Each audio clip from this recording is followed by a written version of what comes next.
Hello दोस्तों, स्वागत है आपका हमारे चैनल वॉइस विद कुशवाहा पर। और आज की कहानी का नाम है कोमल को कैसे मिली ससुराल में जगह।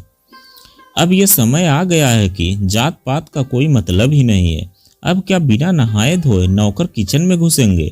इस पर किशन ऊंचे स्वर में बोला, अम्मा दोनों भाभियां मुझसे उम्र में बड़ी हैं, इसीलिए उनके बारे में कुछ नहीं कहता, पर आस्था तो थोड़ा बहुत घर गृहस्थी के कामों में हाथ बटा सकती है। कभी आपने सोचा है आपके प्यार से वह कितनी बिगड़ती जा रही है? इसे भी तो दूसरे घर जाना है।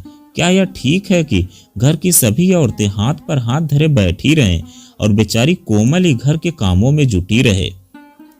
तो किसने कहा है इसे नौकरी करने के लिए? घर में इतना कुछ है कि हम 7 जन्म तक खा सकते हैं। वैसे माँ, यह छोटे मुंह बड़ी बात है, पर हम भी आस्था को इसीलिए पढ़ा रहे हैं न कि वह अच्छी लड़की बने। अगर उसकी ससुराल के लोग भी उसके साथ वैसा ही व्यवहार करें जैसा आप लोग कोमल के साथ करते हैं, तो कैसा लगेगा आपको? आस्था की तुलना कोमल से करने का अधिकार तुझे किसने दे दिया? वह किसी छोटे घर की बेटी नहीं है। बेटे के बोलते ही अम्मा चीख कर बोली। किशन उसके बाद एक पल भी नहीं रुके थे और कोमल को घसीटते हुए घर से लेकर चले गए थे। बैंक से कर्ज लेकर नया घर बनवाया और एक नई गृहस्थी दोनों ने बसा ली। एक टोयोटा की गाड़ी भी किस्तों पर ले ली, लेकिन कोमल खुश नहीं थी। बार बार यही कहती, मेरी वजह से तुम्हारा घर छूट गया। किशन उसे समझाते, जहां तुम्हारे लिए कोई जगह नहीं, वहां अपनी जगह बनाने के लिए क्यों परेशान होती हो? 5 महीने बीत गए। प्रसव पीड़ा से छटपटाती कोमल अस्पताल में पहुंची। ससुराल से कोई नहीं आया। सहकर्मी डॉक्टरों ने देखभाल में कोई कमी नहीं रखी थी। माँ पापा और बिमल एक पल के लिए भी वहां से नहीं हटे थे। फिर भी कोमल के मन में एक कसक सी थी कि कितना अच्छा होता अगर किशन के घर से भी कोई आता, उसके पास खड़ा होता। नामकरण वाले दिन रुचि दीदी अपने दोनों बेटों के साथ आई थी। उम्र में वह किशन से 12 साल बड़ी थी, फिर भी वह कोमल से हम उम्र सहेलियों की तरह ही मिली। अम्मा और भैया भाभी में से कोई नहीं आया तो कोमल की रुलाई का बांध टूट पड़ा। वह रुचि दीदी के कंधे पर सिर रखते हुए बोली, दीदी मैं तो सोचती थी कि बच्चे के आने के बाद सारी दूरियां अपने आप मिटती चली जाएंगी, पर ऐसा कुछ भी नहीं हुआ। 2 महीने बाद बच्चे को लेकर उसी चौखट पर पहुंची कोमल जहां से कभी अपमानित होकर वह लौटी थी। किशन ने उसे बहुत रोकना चाहा, पर वह नहीं मानी। देर सबेर बेटे के लिए तो मोह जाग सकता है, बहू तो पराए घर की होती है, उसे तो स्वयं ही परिवार में जगह बनानी होती है। यही विचार था उसके मन में। वह ससुराल पहुंची तो अम्मा घर पर नहीं थी। दरवाजे पर ही बड़ी भाभी की 5 साल की बिटिया काव्या और ननद आस्था मिल गई। आस्था तो अंदर चली गई, लेकिन काव्या वहीं खड़ी कोमल का चेहरा देखने लगी। पहचाना नहीं क्या? मैं तुम्हारी चाची कोमल। नाम सुनते ही वह डर कर और पीछे हट गई, तो उसने स्वयं बच्चे को पलंग पर लिटा दिया और काव्या को पुकारा, नन्हे बच्चे से नहीं मिलोगी क्या? काव्या अब सहज होकर मुस्कुराने लगी थी। बच्चे को काव्या के पास लिटाकर कोमल पूरे घर का चक्कर लगा आई। पूरा घर इधर उधर पड़ा था। भाभी पलंग पर लेटी करा रही थी, उन्हें तेज बुखार था। कोमल ने डॉक्टर को फोन करके दवाइयां मंगवाई। फ्रिज से ठंडा पानी निकालकर भाभी के माथे पर ठंडी पट्टी रखने लगी। कुछ देर बाद भाभी का बुखार उतरने लगा। कोमल इसी बीच किचन में जाकर दलिया बना लाई। घर के अन्य सदस्यों के लिए भी दाल सब्जी बना दी। अब भी उसे याद था, मेरे हाथ का पका खाना अम्मा नहीं खाती हैं। 1 बज चुके थे। भाभी जी की तबीयत थोड़ी सुधरने लगी थी। अम्मा अभी तक नहीं लौटी थी। कोमल ने एक बर्तन में दलिया पलट कर उसमें दूध डाला और भाभी के पास जाकर बैठी। भाभी की आंखों में स्नेह छलक आया था। आस्था अब भी गुस्सा थी। कोमल ने कुरेद कुरेद कर उसकी परीक्षा की तैयारी के बारे में पूछा तो वह सहज हो उठी थी।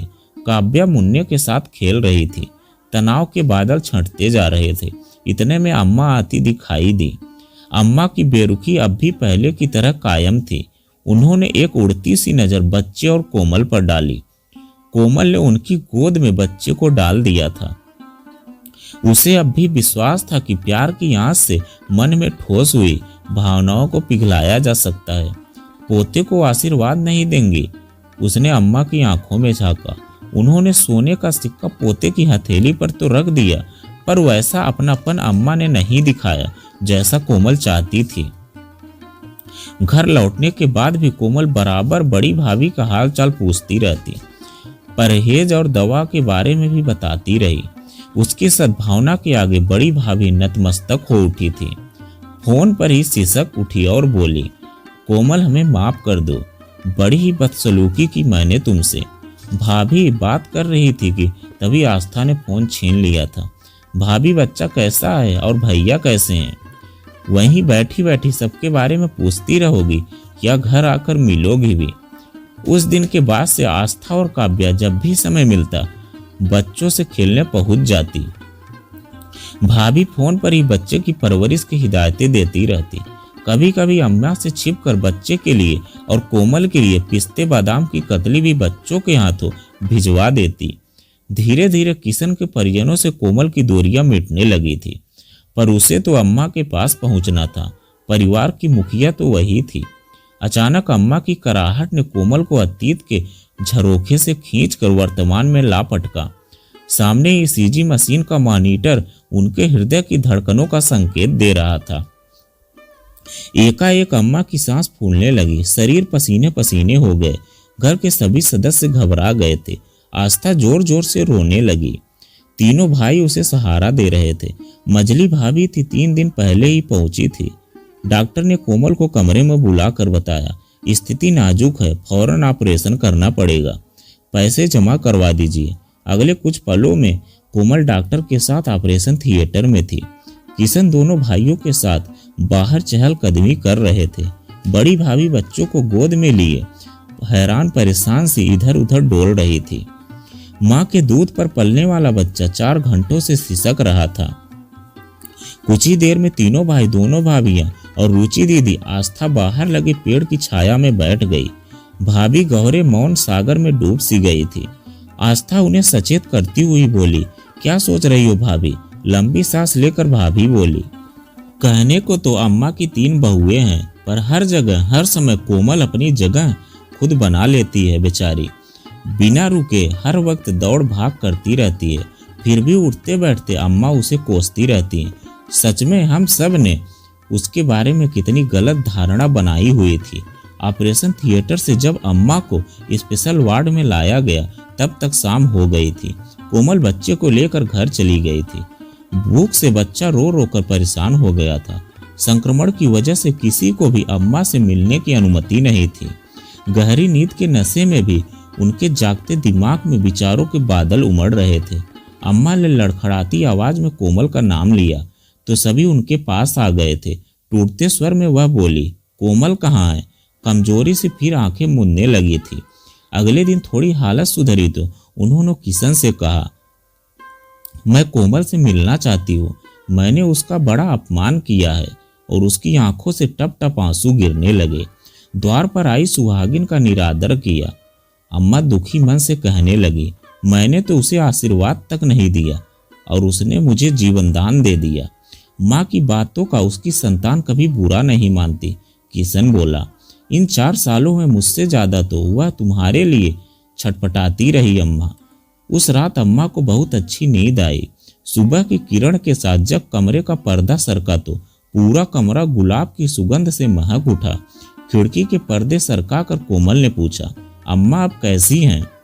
आंखें मूंद कर उन्होंने गर्दन को थोड़ा हिलाया, फिर इशारे से उसे अपने पास आकर बैठने को कहा। दिन के उजाले में कोमल के ताजगी भरे चेहरे को अम्मा निहारती रह गई। सुंदर तो तू पहले से ही थी, माँ बनकर और भी निखर गई। तभी मजली भाभी बच्चे को लेकर कमरे में आई और बोली, दादी को प्रणाम करो। अम्मा उसे आशीर्वाद देती रही, सहलाती रही और पुचकारती रही, क्या नाम रखा है? ऐसे कैसे नाम रखते अम्मा?